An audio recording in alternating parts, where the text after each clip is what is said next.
एक बार की बात है, एक लड़की नाम तीनू थी जो स्कूल में दिए गए असाइनमेंट में बहुत रुचि रखती थी।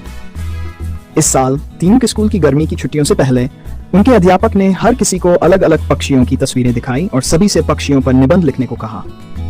सभी बच्चों को अपना निबंध उसी दिन स्कूल के खुलते ही अध्यापक को दिखाना था। तीनू को पक्षियों पर रंगीन पुस्तक से बहुत प्यार था। जब अध्यापक ने बताया कि इन पर निबंध लिखना है और जो बेहतर लिखेगा उसे पुस्तक का पुरस्कार मिलेगा, तो तीनू बहुत खुश हो गई। अध्यापक ने बच्चों को पक्षियों से संबंधित कुछ कहानियां भी सुनाई। इसके बाद स्कूल की गर्मी की छुट्टियां आ गई। वास्तव में तीनू हर साल अपनी गर्मी की छुट्टियों को गुजारने के लिए कहीं न कहीं जाया करती थी, लेकिन इस साल की छुट्टियों में तीनू रोजाना पास के बगीचे में पक्षियों और उनके घोंसलों को देखने जाने लगी। उस बगीचे में बहुत सारे पक्षी जैसे गौरैया, टेलर्स, लैवा आते थे। तीनू उन सभी पक्षियों को पहचानने की कोशिश करती और उन्हें ध्यान से देखती रहती। तीनू देखती थी कि हर पक्षी कैसे अपने घोंसले को बनाने के लिए प्रत्येक घास, पत्ता, पंख आदि को इकट्ठा करता है। उसके मन में यह बात थी कि पक्षी को अपने घोंसले को बनाने के लिए कितना मेहनत करना पड़ता है। तीनू उन पक्षियों की किसी न किसी तरह हमद करना चाहती थी। एक दिन तीनू देखा कि शरारती लड़के ने कुछ लैवा पक्षियों के घोंसले को तोड़ दिया था। तीनू को यह देखकर बहुत दुख हुआ। उसने सोचा कि मैं उनके लिए एक दो घोंसले खुद बना लूं, शायद वह उसका इस्तेमाल करेंगे। तीनू को लगा कि उसे कुछ समय में ही घोंसला तैयार हो जाएगा, लेकिन तीनू ने पूरे दिन घास और अन्य चीजों से एक पक्षी के घोंसले को जब घोंसला मुश्किल से तैयार हुआ तो वृक्ष पर उसे रखने के लिए कुछ नहीं मिला। तीनू की माँ सब कुछ देख रही थी। तभी तीनू ने अपनी माँ से कहा, देखो, मैंने एक पक्षी के लिए घोंसला बनाया है, लेकिन ये पक्षी की तरह सुंदर नहीं बना है। मुझे लगा कि यह आसानी से एक खूबसूरत घोंसला बन जाएगा, लेकिन ऐसा नहीं हुआ। यह घोंसला अंदर से काफी कठोर हो गया है। क्या आप इसे नरम बना देंगी? किसी तरह तीनू की माँ ने घोंसला थोड़ा सा ठीक किया। इसके बाद तीनू ने एक धागे की मदद से वृक्ष पर घोंसला ठीक किया। अब तीनू बगीचे में बैठ गई और लैवा पक्षी के आगमन का इंतजार करने लगी।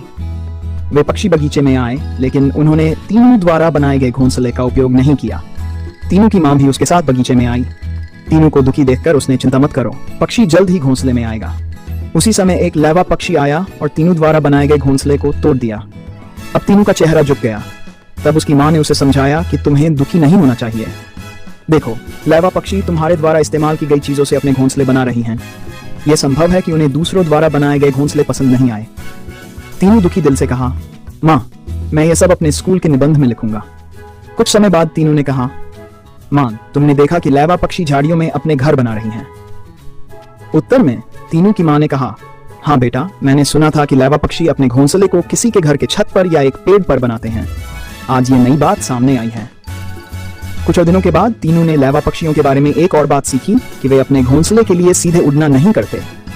अपने घोंसले से कुछ दूर रुककर वे यहाँ वहां चलते। वे अपने घोंसले तक पहुंचते हैं ताकि कोई उनके घोंसले के बारे में पता न चले। कुछ दिनों में स्कूल की गर्मी की छुट्टियां खत्म हो गई। तीनू स्कूल गई और लैवा पक्षियों के बारे में लिखकर निबंध प्रतियोगिता जीत ली। तीनू को जब उसकी पसंदीदा पक्षियों की पुस्तक मिली तो वह खुश हो गई।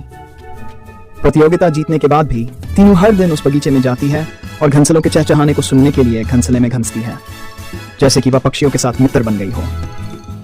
पक्षियों के घोंसले की कहानी हमें यह सिखाती है कि हमें छोटी छोटी बातों पर दुखी नहीं होना चाहिए। साथ ही हमारे चारों ओर की चीजों पर ध्यान देकर हमें बहुत कुछ नया सीखने को मिलता है। अगर आप और ऐसी कहानियां सुनना चाहते हैं तो चैनल को सब्सक्राइब करें और वीडियो को लाइक करें। धन्यवाद।